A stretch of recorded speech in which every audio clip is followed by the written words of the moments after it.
Hey guys, good morning, welcome to my new blog. আমার আবার একটা ব্লগে সবাইকে স্বাগতম। আজ হলো 23শে জানুয়ারি, নেতাজি সুভাষচন্দ্র বসুর জন্মদিন। আর আজ এই দিনই ছিল বাঙালিদের বিদ্যার দেবী সরস্বতী মায়ের পুজো। তাই আজ সকাল সকাল উঠেই স্নান করে নতুন জামা কাপড় পরে মায়ের অঞ্জলি দিতে চলে গেলাম। মায়ের অঞ্জলি দিয়ে ফেরার পথেই আমার এক দাদার সাথে দেখা। আর সেই দাদা যাচ্ছিল এক আশ্রমে, সেই আশ্রমে নাকি তার এক বন্ধুর সাথে দেখা করতে। তাই তাড়াতাড়ি করে দুজনেই বেরিয়ে চলে গেলাম আশ্রমের দিকে। আশ্রমটা ছিল পাউসিতে, আর আশ্রমটার নাম ছিল অন্তর্দয়া অনাথ আশ্রম। আর এই আশ্রমটার সৌন্দর্য দেখে আমরা রীতিমতোই অনেক মুগ্ধ হয়েছি। আশ্রমটার চারিপাশে কত সুন্দর সুন্দর গাছপালায় ভর্তি, আছে ঝর্ণা, আরও কত কি। চলো তোমাদের আজ ঘুরে দেখাই এই পুরো আশ্রমটা। যদি ভিডিও ভালো লাগে একটা লাইক করে দিও।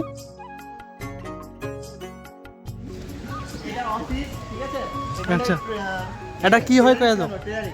আচ্ছা, সেধারে কম্পিউটার, উপরে জুট, বিউটিশিয়ান, দুটো শেখানো হয়। এখন আবার ধূপবাতি তৈরি হওয়া শেখানো হয়।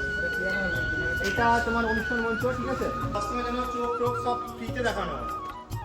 আমার চোখে দেখিও নি যে প্রতি শুক্রবারে প্রতি শুক্রবার শনিবার আছে, ঠিক আছে? আরো নতুন সব, ঠিক আছে? এটা সব খবর কাগজ আমাদের আশ্রম সম্বন্ধে যেগুলো করা দিন থাকে, নাচ গান আবৃত্তি, ছবি আঁকা, ক্যারাটে, সব দর্শক মঞ্চ।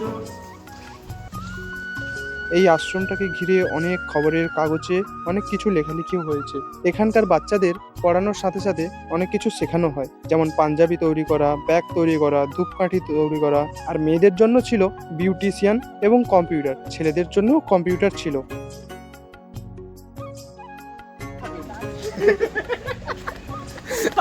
মার খাইয়ে নিয়ে আসছে ভাই।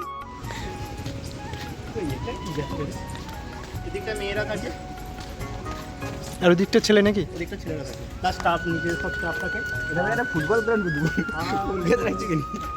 আচ্ছা, এটা আপাতত বন্ধ আছে, শুধু আমাদের যে সমস্ত জিনিসগুলো তৈরি হয়, ঠিক আছে?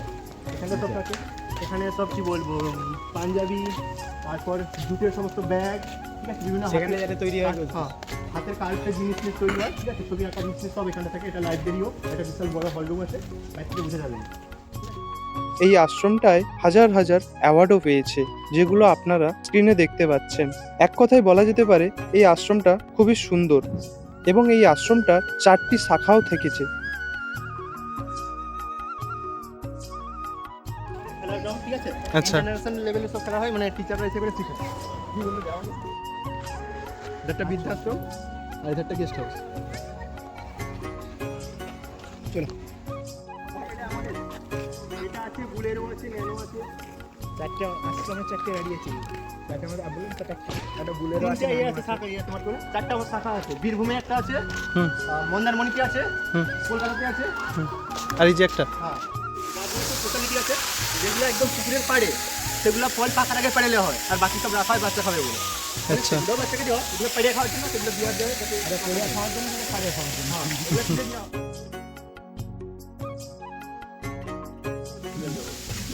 পুকুর, ফিশারি, বাগান সব আছে, স্টেপে স্টেপে। এখন এখানে কমপ্লিট, আবার হোমটি যাওয়া হবে। এই আশ্রমটা ঘোরার পরেই আমরা যেতে চলেছি হোমে, যেখানে মেয়েদেরকে রাখা হয়েছে রুলস এবং সিকিউরিটির মধ্যে।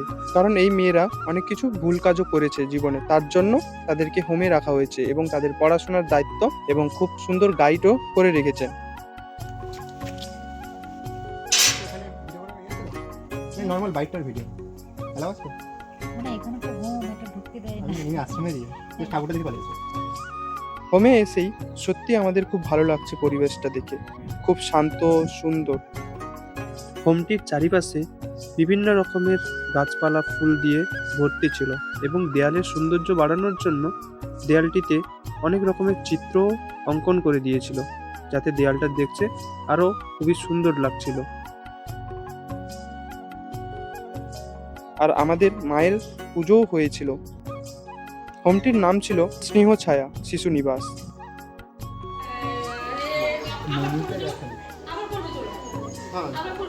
ফার্স্ট টাইম 5 টাইম খাওয়া দাওয়া। একদম সকালবেলা 9টার সময়, দুপুরবেলা, বিকালবেলা, আবার রাত্রে। মানে বিকালে বলতে সন্ধ্যা টাইম। আচ্ছা, এই ছিল আমাদের আজকের ভিডিও। এই ঘুরে দেখালাম আপনাদেরকে আমাদের আশ্রম এবং হোম। সো আমাদের সাথে স্যারও ছিল, অনেকটাও হেল্প করলো। সো যদি ভিডিও ভালো লাগে তো ভিডিওতে লাইক করে দিও এবং চ্যানেলে নতুন হলে সাবস্ক্রাইব করে বেল আইকন অন করে দাও। দেখা হবে আবার নেক্সট ব্লগে।